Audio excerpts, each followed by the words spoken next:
tadi kan blusuk mriki ngotot ajeng salaman nopo? Saking kepengine salaman karo Pak Presiden wektu roman wektu. Saking kepengine Pak Yakin Golokokin. Yakin Golokokin ini nopo niku? Dados tadi pengen salaman. Salaman. Masa ada presiden selama hidup ora salaman. Saya matur nuwun berhadapan dengan Pak Jokowi. Doa restu saya mudah diterima oleh Yang Maha Kuasa. Akan mendoakan panjenengan. Sertifikat panjenengan iki pinten meter persegi? Saya bukan orang politik, Pak. Saya mewakili teman saya tidak bisa berangkat. Pak Suparman. Panjenengan berangkat mewakili saya. Ini tetangga saya namanya Mujiono. Oh, niki tetanggane jenenge Mujiono. Saya tidak bisa goroh, Pak. Oh, nggih, tidak bisa goroh. Nggih. Oh, nggih, Pak Mujiono nggih, Pun. Terus ajeng ngendika napa mleh, Pun? Udah. Ajeng ngomong napa mleh, Mang? Ngomong. Teng mriko. Nggih, ngomong. Para hadirin semuanya sebagai bangsa Indonesia. Marilah kita bangun kebersamaan, guyub rukun, gotong royong. Kita sebagai bangsa Indonesia menjaga kesatuan dan persatuan untuk bangsa Indonesia. Demi presiden yang kita cintai. Sudah, Pak lah. Pak Presiden, saya matur nuwun sekali bisa bertemu dengan panjenengan. Selama hidup saya belum pernah salaman dengan presiden, karena presiden. Zaman dahulu, tatkala pemerintahan desa belum seperti sekarang, di mana kesejahteraan kepala desa dan perangkat hanya didapat dari tanah bengkok.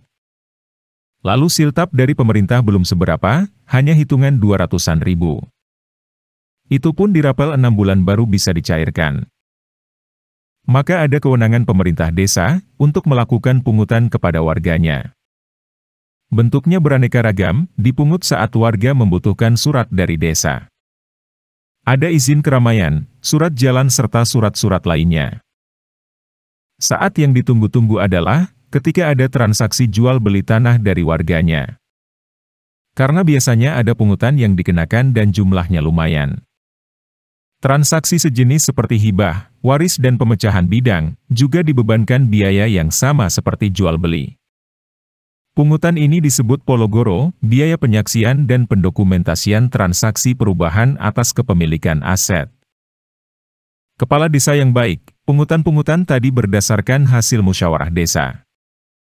Besarannya juga ditentukan dari keputusan musyawarah desa. Uang pungutan pun dikumpulkan dan dibukukan secara baik, penggunaannya juga berdasar hasil keputusan musyawarah.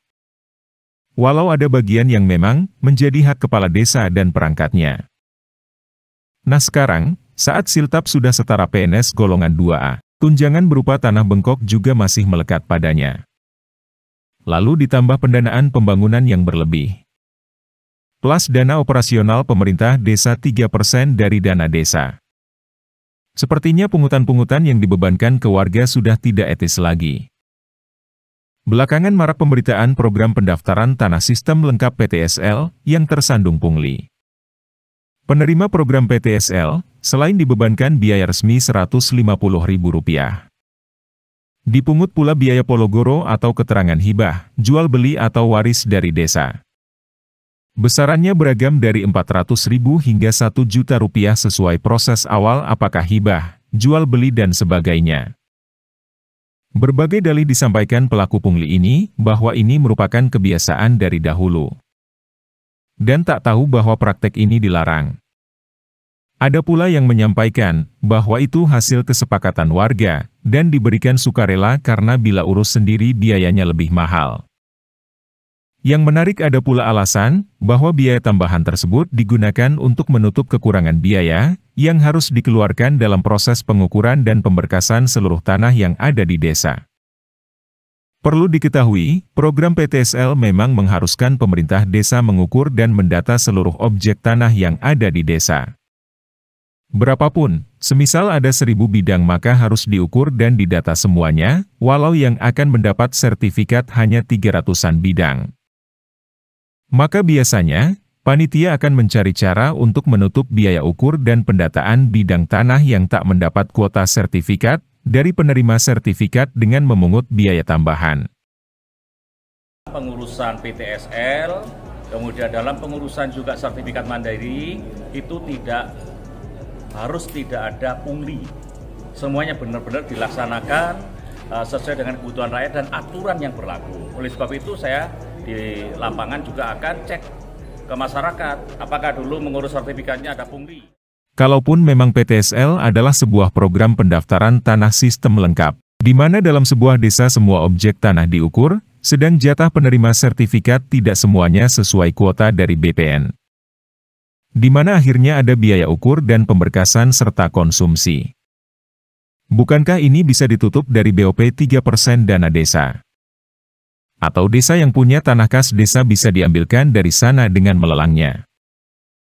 Bahwa memang ada biaya yang harus dikeluarkan, ya.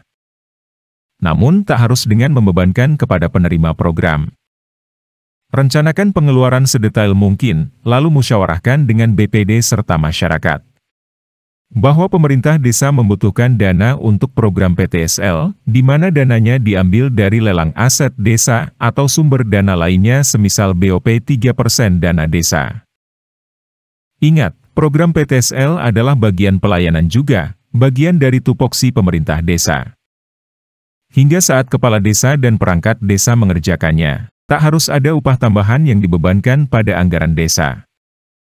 Seperti layaknya membayar pekerja lepas dari luar. Sekedar konsumsi dan tunjangan lembur, pasti akan disetujui BPD dan masyarakat. Mari kawan perangkat dan kepala desa, saat Anda menuntut masa jabatan 9 tahun dan peningkatan kesejahteraan. Imbangi pula dengan peningkatan pelayanan, bukan malah memberatkan warganya.